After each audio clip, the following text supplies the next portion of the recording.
आप press conference आपने रखा है, सबसे पहले आप बता दो आपने क्यों प्रेस कॉन्फ्रेंस रखा? जी, जैसे कि आपने न्यूज़ में देखा होगा कि महेश भट्ट जी और मुकेश भट्ट ने मुझ पर डिफेमेशन का केस फाइल किया है।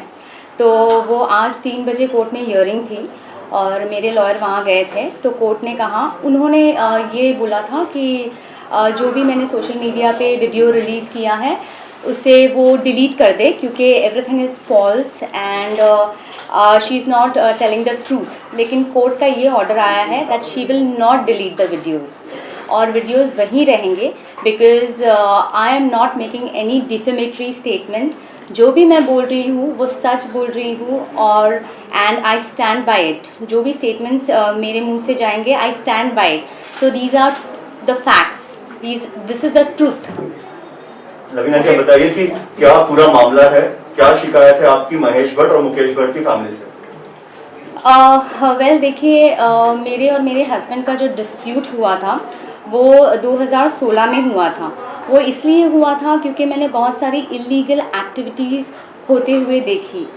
जो सुमित सब्रवाल मेरे हस्बैंड है, मैंने देखा कि वो ड्रग्स सप्लाई करते हैं, और उनके फ़ोन में अलग अलग किस्म की लड़कियों की फ़ोटोज़ होती है। वो डायरेक्टर्स को दिखाते हैं और लड़कियां सप्लाई करते हैं डायरेक्टर्स को। तो ये कुछ ज़्यादा हो रहा था, इसीलिए मैंने डिवोर्स फाइल किया है।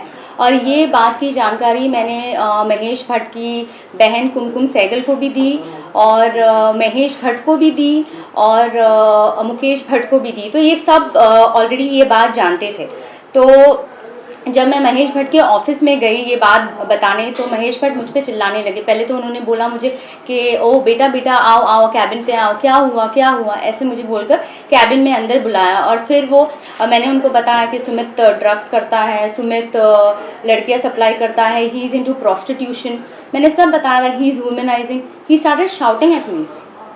वो मुझ पर जोर जोर से चिल्लाने लगे। उन्होंने मुझसे कहा कि वो जो भी करता है तू बीच में मत आ, ये सबके बीच में तू आएगी तो तुझे और तेरी पूरी फैमिली को ख़त्म कर देंगे, ऐसा उन्होंने मुझे स्टेटमेंट दिया। और उसके बाद वो मुझे ज़ोर ज़ोर से गंदी गंदी गालियाँ देने लगे। वहाँ पे कुमकुम सहगल जो महेश भट्ट की बहन वो भी बैठी थी, मुकेश भट्ट भी बैठा था, और सुमित सब्रवाल वो भी बैठे थे। तो ये हुआ, और फिर मैं रोते रोते निकल गई और मैंने इमीडिएटली पुलिस कंप्लेन किया। लेकिन पुलिस भी मेरा कंप्लेन लेने के लिए तैयार नहीं थी। फिर भी मैंने उनको कितना रिक्वेस्ट करके मैं तभी के तभी पुलिस लेकर विशेष फिल्म्स गई, और वहाँ पे पुलिस मेरे साथ आए, पूरा इंक्वायरी हुआ। और मैंने उनसे कहा कि प्लीज़ आप सीसीटीवी चेक कीजिए, इन्होंने कैसे मुझे धमकाया है। जबकि मुझे पता है, मैं फैमिली रह चुकी हूँ उनकी, मुझे पता है वहाँ सीसीटीवी कैमरा था। पुलिस मुझे कहता वहाँ मैडम सीसीटीवी है ही नहीं, तो हम फुटेज कहाँ से निकालें। ये मुझे पुलिस कहता है, जबकि मुझे पता है कि सीसीटीवी फुटेज वहाँ है। एनीवेज, उसके बाद 2016 में जो भी प्रोटोकॉल्स थे, मैंने एक प्रोटोकॉल फॉलो किया। लीगली हर कोर्ट में केस फाइल किया है। मेरे एटलीस्ट 5 कोर्ट में केस चल रहे हैं। मैंने वो किया, मैंने एफआईआर किया। एफआईआर भी बहुत मुश्किल से हुआ, क्योंकि जब मैं गई थी तो उन्होंने लिया ही नहीं, पुलिस ने एफआईआर लिया ही नहीं। फिर मेरी लॉयर की मदद से उन्होंने फाइनली एफआईआर ले लिया। फिर मैंने कोर्ट में केस दाखिल किया, और 2016 से केस चल रहा था।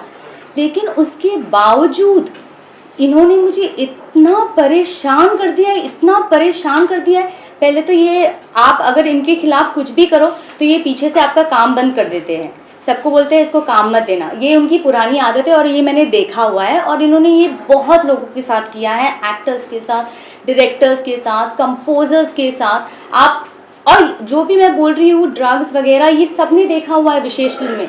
ये हर एक आदमी को मालूम है कि उनकी कंपनी में ऊपर से नीचे तक लोग ड्रग्स करते हैं, लेकिन कोई भी आगे आके बोलता नहीं है, क्योंकि उनको ये डर है if they stand against Mahesh Bhatt तो ऑब्वियसली सबसे पहले तो उनका जॉब चला जाएगा। तो ये लोग आपको आइसोलेट कर देते हैं। इन्होंने मेरा जॉब ले लिया, फाइनेंशियली आपको तोड़ देते हैं। फिर इन्होंने मुझ पर मेंटल प्रेशर क्रिएट किया, मेरे घर पे घुसने की कोशिश की। महेश भट्ट की बहन और पूरे बिल्डिंग वाले मेरे घर पे मुझे मारने आए थे। मुझे इतना परेशान कर रही है हर तरह से। फिर मेरा खाना रोक दिया इन्होंने, मेंटली मुझे इतना परेशान किया। मेरे बिल्डिंग में हर जो भी मेंबर्स हैं उन सब के घर पे खाना वॉचमैन रखने जाता है। मेरा नीचे से डिलीवरी बॉय को धमकाया जाता है, इसके घर में खाना, दूध, दवाई, मेरे पेट का सामान कुछ भी यहाँ डिलीवर नहीं होगा। उसका मेरे पास प्रूफ है जो कि मैंने सोशल मीडिया पे डाला है दूध वाले का। और मेरे पास वॉचमैन का कन्फेशन है जहाँ पे वॉचमैन ने ये बात बोली है कि मैडम सिर्फ आपके घर में सामान रखने को मना किया है, बाकी हम लोग सबके घर में सामान रखते। तो इस तरह से मुझे बहुत प्रेशराइज कर रहे, मेरे पे सूट फाइल कर रहे हैं, जबकि कोर्ट ने सारे रिलेशंस देखे हैं और मैं उनकी रिलेटिव हूँ ये मानकर कोर्ट ने वो घर जो करंटली मैं जिस घर में रह रही हूँ वो मेरा मैट्रिमोनियल घर है, कोर्ट ने ये ऑर्डर दिया है कि मैं ही उस घर में रहूँगी और मुझे पुलिस प्रोटेक्शन मिलेगा। उसके बावजूद ये मुझे परेशान कर रहे हैं। और अभी हाल ही में मुकेश और महेश भट्ट की बहन कुमकुम सहगल और उनके बेटे ने मुझ पर सूट फाइल किया है मुझे घर से निकालने के लिए। क्यों भाई, आप 10 साल तक सो रहे थे, मैं 10 साल से उस घर पे रह रही हूँ, वो मेरे पति का घर है, आज आप आके बोल रहे हैं वो घर आपके बेटे का है? नहीं, ये सिर्फ मुझे हैरेस करना चाहते हैं। अभी भी मुझ पर डिफेमेशन केस फाइल किया है। डिफेमेशन किस पे होता है? किस पे होता है डिफेमेशन? जो झूठ बोलता है। मैं तो फैक्ट्स बता रही हूँ, मैं ट्रूथ बता रही हूँ। क्यों कर रहे हैं मेरे पे डिफेमेशन फाइल? हाँ, और मैं आपको, अगर आपको और भी जानना है तो मैं रिक्वेस्ट करूँगी CBI, NCB, ED, ये सारी जो मुंबई पुलिस, ये सारे जो एपेक्स इंस्टीट्यूशन है, अगर आपको जानना है ड्रग्स के बारे में, मैंने तो फ़िलहाल जो भी नाम आउट किए हैं वो मैंने देखा, और भी बहुत बड़े बड़े नाम हैं। और आपको अगर ये जानना है तो प्लीज़ आप सुमित सबरवाल जो मेरे हस्बैंड हैं, जो 20 साल से विशेष फिल्म में काम कर रहे हैं, आप उनको बुलाइए, आप उनको क्वेश्चनिंग कीजिए, आपको सारे नाम मिल जाएंगे। और आपको डर नहीं है ना, तो आप दिखाइए, आप सबका फ़ोन, महेश भट्ट से फ़ोन लीजिए, मुकेश भट्ट से फ़ोन लीजिए, इनके फाइनेंशियल स्टेटस चेक कीजिए, घर चेक कीजिए, इनकी कंपनी चेक कीजिए, इनकी हर एक चीज़ चेक कीजिए। बुलाइए ना इनको क्वेश्चनिंग के लिए, आपको पता चल जाएगा, क्योंकि मैंने तो सब कुछ देखा है अपनी आंखों से और वही मैं बता रही हूँ। आपने कहा कि पुलिस के बारे में आपने कहा कि पुलिस ने FIR नहीं ली, क्या हुआ था? पुलिस ने क्या काम नहीं किया था? पुलिस स्टेशन FIR जो आपने करवाया था, ये जो महेश भट्ट और मुकेश भट्ट के साथ आपने जो गाली गलौज हुई थी उसके बाद करवाया था, और क्या FIR में इन दोनों का भी नाम है? जी, मैंने FIR मुकेश भट्ट, महेश भट्ट सबके लिए बोला था, लेकिन मेरा स्टेटमेंट लिखा नहीं गया। आज मैं वो वर्सोवा पुलिस स्टेशन है, आज मैं पुलिस स्टेशन में जाती हूँ एक वॉचमैन के बारे में कंप्लेन करने के लिए कि वॉचमैन दादागिरी कर रहा है, मेरा सामान ऊपर नहीं भिजवाता है, वो मेरा कंप्लेन नहीं लेते। मैं 100 डायल करती हूँ, मैंने 3 बार 100 डायल करके पुलिस वाले को बुलाया, उनका नाम मिस्टर सचिन वर्तक है, वो आकर मुझ पर चिल्लाते हैं, उन्होंने वॉचमैन को कुछ भी नहीं बोला।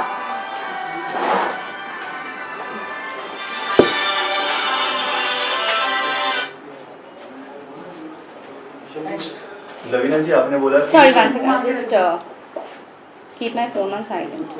एक मिनट लवीना जी, घुमा के एक पीछे घुमा के स्टेशन पे ऊपर लो। हां बस उसका आवाज कम आईने स्टेशन ऊपर हां Can I continue? वो edit you can edit that. मैं ये पूछ रहा था, आपने जो कहा कि पहले FIR नहीं ले रहे थे, पर वकील ने जब इंटरफेयर किया तब आपका FIR हुआ। हम जानना चाहते हैं क्या उस FIR में आपने महेश भट्ट और मुकेश भट्ट का नाम भी डलवाया था? नहीं, वो नहीं ले रहे थे। पुलिस जो लॉयर ने, मैंने तो बोला था, मैंने स्टेटमेंट में बोला था मुकेश जी और महेश भट्ट का नाम, उन्होंने नहीं लिखा। मैंने आज वॉचमैन के लिए भी कंप्लेन लिखाया था, मैंने पुलिस वाले को बोला वॉचमैन दादागिरी करता है, वॉचमैन ऊपर आता है मेरे, वॉचमैन ने धमकी दी है, दूध वाले को बोला कि तुझे मारूंगा, यहाँ आएगा, ऐसा मैंने बोला। पुलिस वाले ने क्या लिखा पुलिस वाले ने ये लिखा कि बिल्डिंग में आना मना है, बिल्डिंग के रूल्स है कि सेक्रेटरी ने बैन किया हुआ है। ये मेरा स्टेटमेंट था ही नहीं। फिर उन्होंने पूरा पन्ना फाड़ दिया। मैंने पुलिस वाले को बोला आप मेरा स्टेटमेंट भी नहीं लिख रहे ठीक से, वो मेरा स्टेटमेंट लिख ही नहीं रहे। आपको क्यों लग रहा है कि आज मैं जनता के पास आई हूँ ताकि मेरी आवाज़ पहुँचे और जो मैं कहना चाहती हूँ वो सच मेरे ज़रिए डायरेक्ट जनता को पहुँचे, इसीलिए मैं आज बाहर आई हूँ, क्योंकि अथॉरिटीज़ सुन नहीं रही है। और फिर उसके बाद भी मैं डीसीपी सर के पास गई, जो मिस्टर त्रिमुखे हैं उनके पास भी गई कंप्लेन करने के लिए, और मैंने उनको बताया कि ये सब हो रहा है, मेरा खाना पीना बंद कर दिया है, मुझे ये टॉर्चर कर रहे हैं। मुझसे सेक्रेटरी बोलता है कि आप 10 बार नीचे आओ सामान लेने, 10 बार नीचे इसलिए आओ ताकि वो पीछे से घुस के मेरे घर का कब्जा ले सके, इसीलिए मुझे बुलाया जाता है 10 बार नीचे। ये बात मैंने डीसीपी सर से कही, कोई एक्शन नहीं है। वो जो वॉचमैन मुझे परेशान कर रहा है, इतना परेशान कर रहा है, उन्होंने एक वॉचमैन को नहीं निकाला है। जो मेरी सेफ्टी का सवाल है, अगर एक औरत जाकर कंप्लेन करती है पुलिस स्टेशन में तो उसका एक्शन लेना चाहिए कि नहीं लेना चाहिए? ये लोग बिल्कुल एक्शन नहीं ले रहे। मैम जिस एफआईआर में किसका किसका नाम है और कितने लोगों का नाम है? एफआईआर में सुमित सबरवाल का नाम है फ़िलहाल, और मैंने ये भी जो महेश भट्ट की बहन है उनका भी नाम मैंने लिखवाया है, और साहिल सहगल का भी नाम है जो महेश भट्ट की बहन के बेटे हैं। मैंने महेश भट्ट की बहन का नाम इसलिए लिखवाया है क्योंकि महेश भट्ट की बहन और सुमित सबरवाल ने मेरी 90 लाख की ज्वेलरी चुराई है। उन्होंने, उनका एक जॉइंट लॉकर है इलाहाबाद जुहू बैंक में, जहां सुमित सबरवाल और कुमकुम सहगल ने मेरी ज्वेलरी रखी हुई थी। तो मैंने उस पुलिस को बताया कि वहां मेरी ज्वेलरी है। पुलिस 5 मई 2016 को वहां जाती है। महेश भट्ट की बहन कुमकुम सहगल और सुमित सबरवाल 4 मई को ऑपरेट करते हैं लॉकर और ज्वेलरी खाली कर देते हैं, और 5 मई को पुलिस जाती है और पुलिस बोलती है मैडम आपकी ज्वेलरी नहीं है वहाँ पर। तो कहाँ है मेरी ज्वेलरी? मैंने तो कंप्लेन लिखाई है ना अथॉरिटीज़ को। आज 4 साल हो गए मैंने कंप्लेन लिखाई है कि इन्होंने मेरी ज्वेलरी चुराई है, तो आपने अभी तक एक्शन नहीं लिया है। और अब आप मुझसे मेरा घर लेना चाहते हैं, जो मेरा मैट्रिमोनियल हाउस है, मुझसे मेरी ज्वेलरी ले ली, मेरा पैसा ले लिया, मेरा जॉब ले लिया, मेरा घर ले लिया, मुझ पे डेफेमेशन केस फाइल कर रहे हैं मेरी आवाज़ को दबाने के लिए। मुझे एकदम सांस लेने नहीं हो रहा है हर जगह से, इतना मुझे चोक कर दिया, इतना आइसोलेट कर दिया है। रवीना जी, आखिरी बार आप महेश भट्ट और मुकेश भट्ट से कब आपकी मुलाकात हुई थी? आखिरी बार कौन से ईयर में मुलाकात हुई थी और किस तरह का व्यवहार था उनका? 2010 से लेकर 2016 तक मैं इनकी फैमिली मेम्बर थी, और इनके हर पार्टीज़, हर इवेंट्स, हर मेहंदी फंक्शन मैं थी। तो 2010 से लेकर 2015 तक मैं इनकी फैमिली मेम्बर थी, और इनके साथ मेरी मुलाकात लगातार होती रहती थी। और 2013 से 2015 में मैंने इनकी सारी फिल्मों में काम किया है as a film, I was part of the films. तो मैंने इनको बहुत करीब से देखा है, और लास्ट मेरी मुलाकात महेश जी और मुकेश जी से 2016 में हुई थी, और इन्होंने मुझे बहुत धमकाया और बहुत जलील किया जब मैं लास्ट महेश भट्ट से मिली थी। उसके बाद भी क्या कभी फोन पर धमकी दी आपको डायरेक्टली महेश भट्ट या मुकेश भट्ट ने 2016 के बाद? जी नहीं, उन्होंने फ़ोन पे उसके बाद उन्होंने मुझ पे सूट फाइल किया है, बोगस सूट, मेरा घर छीनने के लिए, जबकि कोर्ट ने ये ऑर्डर दिया है कि ये घर में मैं ही रहूँगी। इन्होंने 10 साल बाद हैरेस करने के लिए सूट फाइल किया है। अब मैं सोशल मीडिया पे आकर मेरी कहानी बता रही हूँ, जो सच है वो बता रही हूँ, और ये मुझ पे डेफेमेशन फाइल करे, डेफेमेशन पे डेफेमेशन। ये सेक्रेटरी के साथ मिलकर मेरे हस्बैंड का जाता था, इनको 50,000 1 लाख रुपया सेक्रेटरी को देते हैं हर महीना, जाता है, परेशान करो बोला, परेशान कर रहे हैं, खाना नहीं पहुँच रहा है, ये नहीं पहुँच रहा है। आपके परिवार से आपके पति का क्या रिश्ता है, मतलब कैसे आप उनकी फैमिली मेंबर हो? वो महेश भट्ट के भांजे हैं, और आपको अगर पूरा डिटेल चाहिए तो मैंने ट्विटर पे मेरे आज पूरा स्टेटमेंट और प्रूफ डाला हुआ है, जो कि उन्होंने कोर्ट में, सब ये मेरी लिखावट नहीं, उन्होंने कोर्ट में नोटिस भेजा था मुझे घर से एविक्ट करने के लिए, और उन्होंने सूट फाइल किया था जिसमें उन्होंने क्लियरली मेंशन किया है कि ये हमारी रिलेटिव है, और उसका प्रूफ मैंने ट्विटर पे डाला हुआ है। क्या कुमकुम सहगल जी सुमित सबरवाल की मम्मा है? नहीं, वो उनकी माँ नहीं है, वो महेश भट्ट की बहन है, और वो रिलेटेड है। देखिए, जो महेश भट्ट है, उनके खानदान में मोहित सूरी, विशेष भट्ट, इमरान हाशमी, सुमित सबरवाल, ये सब उनके परिवार है, कोई मामा का लड़का है, कोई चाचा का लड़का है, कोई भांजा का लड़का है, कोई बहन का लड़का है। ये बहुत बड़ी फैमिली ट्री है और ये अपनी कंपनी में अपने ही लोगों को काम देते हैं सिर्फ। इनका मोहित सूरी इनका डायरेक्टर है, विशेष भट्ट जो है वो प्रोड्यूसर है, इमरान हाशमी है वो एक्टर है, जो मेरे हस्बैंड हैं सुमित सब्रवाल वो एग्जीक्यूटिव प्रोड्यूसर है। तो ये सिर्फ अपनी ही फैमिली को काम देते हैं और इन्होंने मुझे भी काम दिया था तभी, क्योंकि मैं उनकी पार्ट ऑफ उनकी फैमिली थी, ताकि ये अपना जो इनका पैसा आता है ना, ये पैसा पूरी फैमिली में डिवाइड कर सके। ये आपने घर कहा का- है घर का आप कि- जिक्र कर रही हैं, ये घर किस ऑन पेपर किसका है? ये घर मेरे हस्बैंड का है, ये मेरा मैट्रिमोनियल हाउस है और ये मुझे शुरुआती से पता है क्योंकि मेरे हस्बैंड ने बोला था, लेकिन ये नाम पे साहिल सहगल के है क्योंकि ये लोग क्या करते हैं, ये लोग बेनामी प्रॉपर्टी पे रखते हैं। मुकेश भट्ट अपनी प्रॉपर्टी सुमित के नाम पे रखता है, सुमित अपनी प्रॉपर्टी अपने महेश भट्ट की बहन के बेटे के नाम पे रखता है। ये लोग ऐसे प्रॉपर्टी करते बेनामी ताकि कोई क्लेम ना कर सके। इनकी फैमिली में डिवोर्स की हिस्ट्री है, इनकी फैमिली में एक डिवोर्स की हिस्ट्री है और इनको सारे दाव पेच पता है ताकि एक औरत को उसका हक ना मिले, इसीलिए वो एक दूसरे के नाम पे उनकी प्रॉपर्टी रखते हैं ताकि so that I should be deprived by my rights. Sahil Sehgal आपने कहा कि उनके नाम पे आपका घर है, ये कौन है साहिल सहगल? ये महेश भट्ट की बहन कुमकुम सहगल के बेटे हैं जिनका रेस्टोरेंट जिको है लोअर परेल में। तो आप कैसे क्लेम कर रहे हैं कि वो मैट्रिमोनियल घर है आपका, जबकि वो घर साहिल सहगल के नाम पर है? जी बिल्कुल नहीं, ये घर मेरे पति के नाम पे है।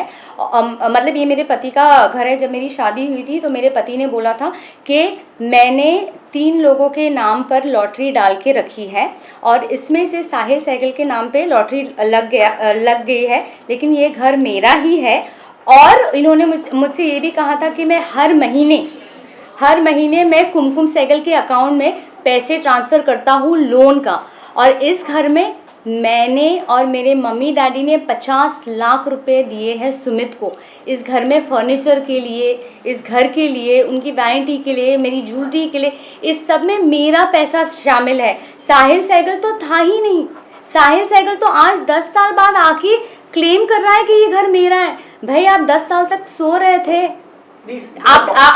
आपको ये सवाल साहिल सहगल जो महेश भट्ट की बहन है उनके बेटे से ये पूछना चाहिए।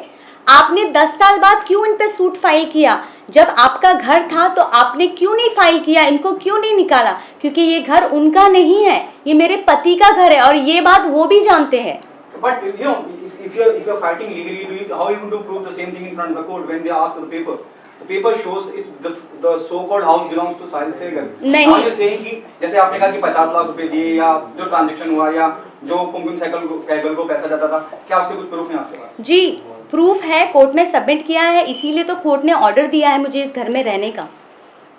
कोर्ट ने कुछ देखकर ही ऑर्डर दिया है ना, कोर्ट ने सारे प्रूफ्स देखे और मुझे ऑर्डर दिया है इस घर में रहने का। तो आपको ये सवाल साहिल सहगल से करना चाहिए कि 10 साल बाद आपने ये केस क्यों किया? अगर आपका ये घर था तो आपको पहले साल में आ जाना चाहिए था। आपके पति चाहते हैं कि आप उस घर में रहें?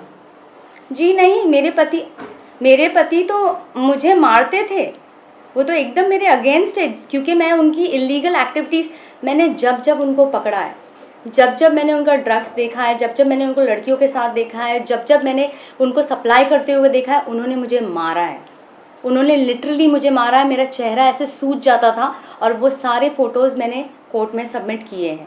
मैम किन लोगों को आपके पति ड्रग्स सप्लाई करते हैं? कौन बड़े स्टार्स हैं, डायरेक्टर्स हैं जिनको आपके पति ड्रग्स सप्लाई करते हैं? जी देखिए, मैंने कल जो भी नाम आउट किए हैं वो मैंने बताया है आपको, जैसे अमायरा दस्तूर, जैसे मैं आपको एक इंसिडेंट बताती हूँ सपना पब्बी के बारे में। सपना पब्बी हर शॉट के पहले ड्रग्स लेती है और ये डायरेक्टर भी उनको बोलते हैं कि ड्रग्स लेने दो इनको, जोन में आएगी, परफॉर्म अच्छा करेगी। मेरे सामने बोला गया है। तो एक सीन था जहाँ पे उनको इंटीमेट होना था गुरमीत चौधरी के साथ, तो वो बहुत टेंस हो गई थी। उन्होंने उस सीन के पहले भी ड्रग्स किया था और वो मेरे पति ने उनको दिया था। किस फिल्म की बात है? ये ये खामोशिया फिल्म की बात है। और तभी वो बहुत स्ट्रेस से भी जा रही थी सपना पब्बी। उनके जो बॉयफ्रेंड थे जो फॉक्स स्टार इंडिया से थे, वो उनको मारा करते थे, ऐसा उन्होंने मुझे बताया था। तो इसीलिए वो बहुत स्ट्रेस में थी और वो ड्रग्स करती थी, जो कि मैंने देखा है। अमायरा दस्तूर के बारे में मैंने कहा है, जी हाँ, मैंने उनको भी देखा है। वो शूट के बाद करती थी, वैनिटी में करती थी, ऐसा मैंने देखा है, तो मैंने आपको बता दिया। और अगर आपको और बड़े बड़े नाम चाहिए तो I would request CBI NCB to bring in my husband for investigation and questioning, और आपको सारे बड़े नाम मिल जाएंगे, क्योंकि Sumit Sabharwal is the right hand of Mahesh Bhatt and Mukesh Bhatt. आपने कहा कि पार्टी में रहे तो पार्टी में कभी आपने कोई बड़े स्टार को देखा आपने ड्रग्स लेते हुए पार्टी में? जी, मैं इनकी हर पार्टी में गई हूँ और इनके हर पार्टी में ड्रग्स होता है, लेकिन मैं आपको नाम नहीं बताऊंगी, क्योंकि मैंने तो कल 2 नाम दे दिए। क्या हुआ? क्या कोई एक्शन हुआ? क्या उनको बुलाया गया? आप प्लीज़ सुमित सब्रवाल को क्वेश्चनिंग के लिए बुलाइए, आपको सारे बड़े नाम मिल जाएंगे, क्योंकि ये अब से नहीं, मैंने तो इनको 2010 से पकड़ा है ड्रग्स करते हुए। ये तो उनसे पहले भी करते थे शायद, मेरी जानकारी में 2010 से आए हैं। तो आप प्लीज़ सुमित सब्रवाल को इन्वेस्टिगेशन के लिए बुलाइए, आपको सारे नाम मिल जाएंगे। विशेष फिल्म पर आरोप लगाया कि वहाँ पर ड्रग्स जो है हर कोई लेता है, क्या महेश भट्ट मुकेश भट्ट भी ड्रग्स लेते हैं? ये आपको, जैसे मैंने आपको बताया कि आपको सुमित सब्रवाल को, सुमित एक चीज आपसे जानना चाहेंगे, महेश भट्ट की बात कर रही हैं जो आप इल्जाम लगा रहे हैं, महेश भट्ट को आपने देखा कभी? आपने आज भी एक हीरोइन पकड़ी है, नाम नहीं बताएंगे, तो उसके बारे में आपको लगता है आपको ईडी पूछताछ के लिए बुलाए, और काफी आप पुख्ता दावे के साथ कह रहे हैं कि एनसीबी को आप नाम देंगे उनके? जी बिल्कुल, जो मैंने देखा, मैं विटनेस हूँ, I am the I witness, और मैं कोई बाहर वाली नहीं हूँ, मैं इंसाइडर हूँ। I am the insider who have come outside and I am being vocal about their dirty deeds. As you said, आपने कहा कि आप insider हैं, since 2010, इसलिए it has been happening since 2010. तब आपने कोई एक्शन क्यों नहीं लिया? जी मैंने, What it took you so long? 10 साल के बाद जी मैंने सब देखा, मुझे सब देखने और समझने में टाइम लग गया, और फिर मैंने धीरे धीरे इनके फैमिली मेम्बर को बताने की कोशिश की। मैंने महेश भट्ट की बहन को बताया, मुकेश भट्ट को बताया, महेश भट्ट को बताया, इन सबको बताया, तो इन्होंने मुझे धमकाया, ये बोले मुझे मार देंगे। ये कितने साल, कौन से साल की बात? ये 2016 में इन्होंने मुझे बोला कि आपके घर को और आपको और आपके पूरे परिवार को ख़त्म कर देंगे, और सभी डरते हैं इनसे, सभी को मालूम है कि ये होता है, और कोई आगे आके बोलता नहीं है, और मुझ पे मेरी जान का खतरा था। आप मुझे बताइए कि आज मैं एक वॉचमैन के लिए जाती हूँ, एक पुलिस वाला आता नहीं है मदद के लिए, पुलिस वाला आता है वो मुझ पे चिल्लाता है, तो इतने बड़े बड़े लोगों को वो कैसे अरेस्ट करेंगे? मुझे मार के चले जाएंगे और सुसाइड बता देंगे। अविनाश जी, आप फैमिली के बहुत क्लोज हैं, हम यही चीज जानना चाहते हैं फिर से कि क्या आपने महेश भट्ट मुकेश भट्ट को कभी ड्रग्स लेते देखा है? जी मैंने महेश भट्ट जो मेरे पति है उनको मेरे घर से ड्रग्स लेके जाते हुए देखा है, और मैंने उनको महेश भट्ट को ये बोलते हुए भी देखा है कि मांग रही है, चरस मांग रही है, और महेश भट्ट ने ये बताया है कि सुमित जो भी चाहिए इनको दे दे, मेरे तक बात नहीं आनी चाहिए, जो भी चाहिए दे दे। तो जो भी सप्लाई करते हैं ये वो सुमित सब्रवाल करते हैं, और आपको सारी डिटेल्स चाहिए, आपको ये जानना है कि महेश भट्ट और मुकेश भट्ट करते हैं। ये बात जब मैंने कुमकुम सहगल को बताई थी कि मेरा पति ये ड्रग्स करता है, तो कुमकुम सहगल ने मुझे बोला, जो महेश भट्ट की बहन है, उन्होंने बोला कि Mahesh and Mukesh has always been into drugs, वो बचपन से कर रहे हैं ड्रग्स और अल्कोहल, वो हैविली इनटू ड्रग्स और अल्कोहल है, तो तुम इन सब पे ध्यान मत दो, तुम अपनी शॉपिंग पर ध्यान दो। क्या आलिया भट्ट भी ड्रग्स लेती है? जी आलिया भट्ट के साथ मेरा कोई भी इंटरेक्शन नहीं हुआ, क्योंकि जितने साल मैं कंपनी में उनके साथ काम कर रही थी, आलिया भट्ट ने उनके साथ विशेष फिल्म के साथ कोई भी फिल्म नहीं की। मेरे वहाँ चले जाने के बाद आप बोलेंगे परिवार के बहुत नजदीक हूँ मैं जी, तो इस बारे में हाँ, मेरी उनसे इंटरेक्शन नहीं हुई, हम लोग सब अलग अलग रहते हैं। आपने दो एक्ट्रेस का जिक्र किया, हमारा का आपने दो एक्ट्रेस का जिक्र किया कि वो दोनों लेते हैं ड्रग्स, सपना पब्बी का आपने बताया, हमारा का आपने बताया, recently you know there are reports coming in, उन्होंने भी ये डिफेमेशन का केस फाइल किया है, उस पे क्या कहना चाहेंगे आप? जी, अगर आपको डिफेमेशन की इतनी प्रॉब्लम है तो आप लोग ड्रग्स क्यों करते हो? ड्रग्स मत करो ना, आपको डिफेम नहीं होना है तो आप ड्रग्स मत कीजिए। मैंने जो देखा मैंने वो बोला, चलो पता नहीं। कंगना ने भी यही सारे सवाल उठाए थे अपने इंटरव्यू में, और कंगना ने बोले ड्रग्स होता है। आपको क्या लगता है? मीडिया ने भी सवाल उठाया, मीडिया के ऊपर भी डेफेमेशन केस फाइल किया गया है। आप क्या कहना चाहेंगे? क्या ड्रग्स का मामला पूरा बॉलीवुड में होता है? क्या है मतलब, एक आखिरी बार में आपसे सवाल पूछना। मैंने ड्रग्स होते हुए देखा है, बॉलीवुड में ड्रग्स होता है मेरे हिसाब से, और जो कंगना जी ने बताया है वो उन्होंने एक्सपीरियंस किया है, उन्होंने विटनेस किया है, वो उनका एक्सपीरियंस है। मैं आपको सिर्फ मेरे एक्सपीरियंस के बारे में बता सकती हूँ। मेरा आपसे सवाल है, आप इस प्रेस कॉन्फ्रेंस का हिस्सा हैं और आप बता रही हैं जो आपके साथ आप बीती है। इस पूरी कवायद में, इस पूरी कार्रवाई में आपका अहम मकसद क्या है? ड्रग्स के ऊपर कार्रवाई हो, सुमित सब्बरवाल को अरेस्ट करा जाए, या भट्ट साहब को अरेस्ट करा जाए, या आपका घर दिलाया जाए? जी बिल्कुल, मुझे इंसाफ चाहिए, मुझे इंसाफ चाहिए, मुझे ये सबसे छुटकारा चाहिए। मैं चाहती हूँ कि सारी अथॉरिटीज़ इनको इन्वेस्टिगेट करें। आपको बिल्कुल पता चलेगा कि ड्रग्स है, और मैं आई विटनेस हूँ इस बारे में। Main motive behind all this? My main motive is to get justice. इन्होंने मुझे परेशान कर दिया है। आपने कहा सुसाइड कर देंगे, आपका सुसाइड आ जाएगा, जी, मतलब ऐसा बिल्कुल। क्यों लग रहा है आपको? जी देखिए, अगर आप जब सुशांत सिंह राजपूत का केस हुआ था, तो मुकेश भट्ट आकर उन्होंने ये बात कहा था कि सुशांत सिंह पागल है, डिप्रेशन में है। क्या आप जानते हैं? यहाँ जी ये बात कहा था। तो वो सुशांत सिंह पागल और डिप्रेशन में नहीं था, ये लोग करते हैं, ये महेश भट्ट, मुकेश भट्ट, ये लोग पागल बना देते हैं आपको। यही वो मेरे साथ कर रहे हैं ताकि मैं सुसाइड कर लूँ। आपने जिस सपना पब्बी का नाम लिया, कौन है ये सपना पब्बी? सपना पब्बी एक्ट्रेस है जिन्होंने खामोशिया में विशेष फिल्म्स के साथ काम किया था एज ए मेन लीड। क्योंकि गूगल तो ब्रिटिश एक्ट्रेस तो मैम आपका मतलब है सुशांत सिंह राजपूत ने सुसाइड नहीं किया, उनका मर्डर हुआ है? देखिए, मेरा इंटरेक्शन सुशांत सिंह के साथ नहीं हुआ है। मैं कह रही हूँ कि मुकेश भट्ट ने आकर बाहर जो स्टेटमेंट दिया था कि सुशांत सिंह डिप्रेशन में था, तो सुशांत सिंह डिप्रेस क्यों था, क्या वजह थी उसकी? क्योंकि ये लोग ऐसा कर देते हैं, ऐसा सर्कमस्टांसेस पैदा कर देते हैं, आपको इतना कॉर्नर और आइसोलेट करते हैं, आपको इतना तोड़ देते हैं कि आदमी मजबूर हो जाता है सुसाइड करने पे, क्योंकि आदमी के पास कुछ बचता ही नहीं है। काम छीन लेते हैं, मेंटल प्रेशर करते हैं, फिजिकली आपको हार्म करने की कोशिश करते हैं। क्या करेगा आदमी? अथॉरिटी सुन नहीं रही है, क्या करेगा? किसके पास जाएगा? क्या बोलेगा? कोई नहीं सुन रहा है। कुछ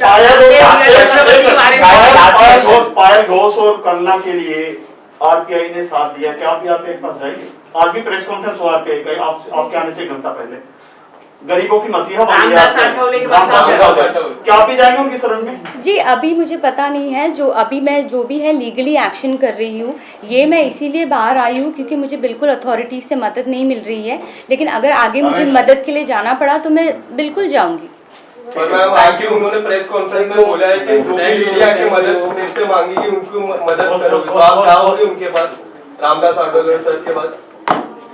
sorry, I didn't get your question. मैं नहीं जानती है रामदास आठवले। नहीं जानती। ठीक है, चलो thank you, thank you. BJP का नाम लो तो भले जान ले। बीजेपी का नाम लो।